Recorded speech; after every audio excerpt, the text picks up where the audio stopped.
야구야구 김영준입니다. 최근 메이저리그는 눈에 띄는 경향이 있습니다. 중견수의 공격력이 갈수록 떨어지는 반면 수비는 좋아지고 있다는 겁니다. 중견수의 WRC 플러스는 2017년은 101이었지만 2023년 99, 지난해 96에 이어 올해는 93에 그침으로써 팬그래프가 제공하기 시작한 2002년 이후 가장 낮았습니다. 수비는 반대입니다. 2017년에 OAA가 -5 이상인 중견수가 찰리 블랙몬, 커티스 그랜더슨, 덱스터 파울러, 작 피더슨, 애덤 존스, 데너드 스펜 6명이었지만 올해는 JJ 블라데이, 이정우, 조아델 3명이었습니다. 블라데이는 논텐더 됐고 트라웃 대신 중견수를 맡았던 아델은 다시 코너로 가기로 했습니다. 좌익수의 OAA 평균이 -1.7, 우익수가 -1.3인 반면 중견수는 플러스 4.8이었습니다. 중견수는 OAA 플러스 5를 찍어야 평균적인 수비라고 할 수 있습니다. 그렇다 보니 중견수는 공수 겸장의 올라운드 플레이어가 점점 줄고 있습니다. 이정우를 포함해 중견수로 250타석 이상을 출전하고 WRC 플러스가 100 이상인 14명 중 OAA도 플러스 5 이상을 기록한 선수는 PCA, 라파엘라, 훌리오, 바쇼, 제이크 마이어스 5명에 불과했습니다. 공수가 다 되는 중견수가 줄고 있는 건 최고의 재능을 가진 선수들이 유격수에 쏠리고 있다는 것이 첫 번째입니다. 앞서 중견수의 WRC 플러스가 101, 99, 93이었다면 같은 기간 유격수는 92, 94, 101로 중견수와 정반대가 됐습니다. 그렇다면 유격수는 공격이 오르고 수비가 떨어졌냐? 그냥 공수를 다 잘하는 선수들이 늘었습니다. 공수 겸장의 중견수가 줄어든 두 번째 이유는 중견수의 수비가 그동안 알려진 것보다 더 중요하다는 게 수치로 확인됐기 때문입니다.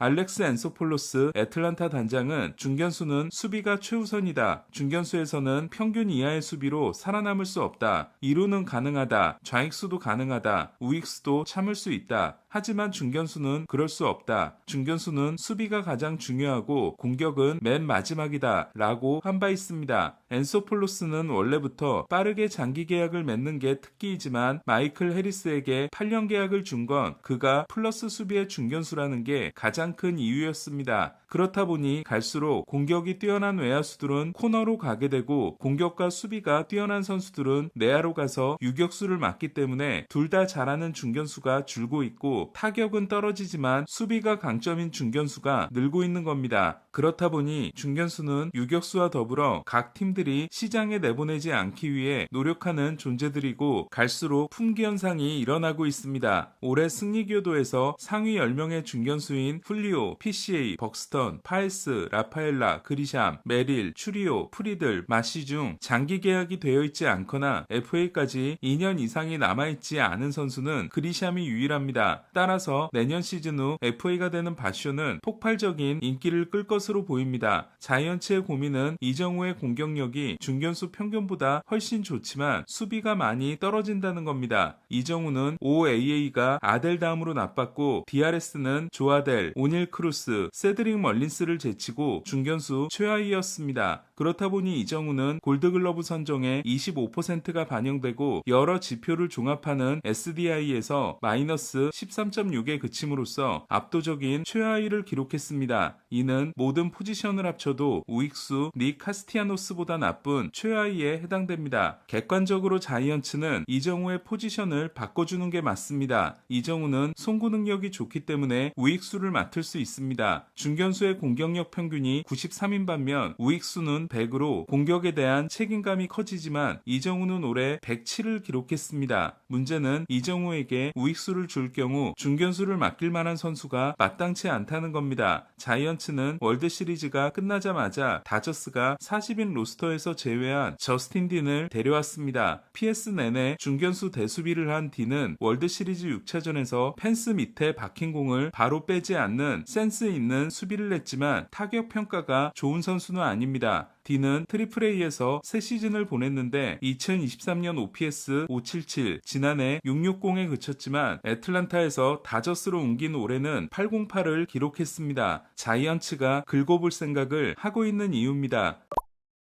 얼마 전 자이언츠는 마이애미에게 현금을 주기로 하고 조이 위머를 받았습니다. 위머는 2023년 루키 시즌에 빠른 발과 뛰어난 중견수 수비를 선보였지만 타격에서 한계를 드러낸 이후 여러 팀을 전전하고 있습니다. 하지만 통산 180경기에서 타율 2할 5리, 출루율 2할 7푼 9리인 위머 역시 긁어보는 수준에 불과합니다. 그리샴이 양키스에 잔류하면서 FA 시장에 남은 중견수는 벨린저, 베이더, 멀린스 정도고 나머지는 중견수도 가능한 수준이거나 긁어보는 수준의 선수들입니다. 벨린저를 데려오는 게 최선이지만 벨린저는 1억 5천만 달러 수준의 몸값이 예상되고 있고 양키 스타디움에서 151을 찍은 성적은 오라클 파크 이동 후 심각하게 나빠질 수 있습니다. 공격에서 커리어 하이를 찍고 FA 재수에 성공한 베이더는 예전엔 중견수 수비가 최고 수준이었고 지금도 평균 이상을 기대할 수 있지만 카디널스 시절 심각했을 때로 돌아간 헛스윙률이 불안합니다. 필리스로 트레이드된 후 엄청난 활약을 한 베이더는 DS 4차전 11회 초에 대타로 나와 알렉스 베시아와 상대합니다. 득점권에는 하퍼가 있었지만 베이더는 너무 크게 빠진 공에 헛스윙 삼진을 당합니다. FA를 앞두고 공격에서 바닥을 치고 수비까지 나빠진 멀린스는 더 영입할 이유가 없습니다. 트레이드 시장에도 좋은 중견수는 나와 있지 않습니다. 벅스턴이 계속 이런 식으로 나오면 팀을 떠날 수 있다고 했지만 미네소타는 벅스턴만큼은 지킬 것으로 보이고 벅스턴이 자이언츠에 대해 트레이드 거부권을 풀어야 하며 자이언츠는 좋은 중견수를 데려올 만한 유망주 카드도 없습니다. 베스트는 공격을 포기하고 골드글러브 파이널리스트인 제이콥 영을 워싱턴에서 데려오는 것이지만 영은 공격이 너무 심각하고 워싱턴이 줄지도 의문입니다. 외부 영입이 불가능하다면 딘에게 기대를 걸어보는 것과 함께 이정후의 수비를 끌어올릴 만한 특단의 대책이 필요합니다. 유망주 시절 수비에서 좋은 평가를 받았던 바비 주니어는 2022년 OAA-9를 기록한 후 팀에게 도움을 요청합니다. 로열스는 최대한 항공샷이 가능한 위치에 카메라를 설치하고 첫발 스타트 문제를 찾아냅니다. 위트는 이후 3년 동안 플러스 53을 기록했고 2023년은 볼피에게 빼앗겼지만 2년 연속 골드글러브를 수상합니다. 제가 위트 말씀을 드리는 건 이정우도 그렇게 될 수 있다가 아니라 지난해 배치의 수비 향상을 위해 다저스 구단이 수비 코디네이터를 붙여 오프시즌 내내 도움을 줬던 것처럼 자이언츠도 그런 노력이 필요하다는 겁니다. 자이언츠는 대학에서 감독을 데려왔고 코치 인선도 끝내지 못했지만 이는 프런트 차원에서 서둘러야 하는 부분입니다. 오프시즌에 수비를 끌어올려야 하는 건 좌익수 엘리언 라모스도 마찬가지입니다. 자이언츠는 홍구장 때문에 지키는 야구를 해야 하고 지키는 야구를 하려면 수비가 좋아야 합니다. OAA를 기준으로 중견수 29위, 좌익수 24위에 그친 외야 수비 문제를 반드시 풀어야 합니다. 컵스는 필 메이탄과 2년 플러스 1년 계약을 맺었습니다. 메이탄은 지난해 카디널스와 1년 200만 달러 계약 후 좋은 활약을 했고 텍사스로 트레이드됩니다. 하지만 텍사스에선 부진했고 2경기 연속 불룬이 큰 타격을 줍니다. 흑마구 피칭을 하는 메이탄은 주무기인 커터의 구속이 반등하는 모습이 있었습니다. 오늘 소식은 여기까지입니다. 야구야구 김영준이었습니다.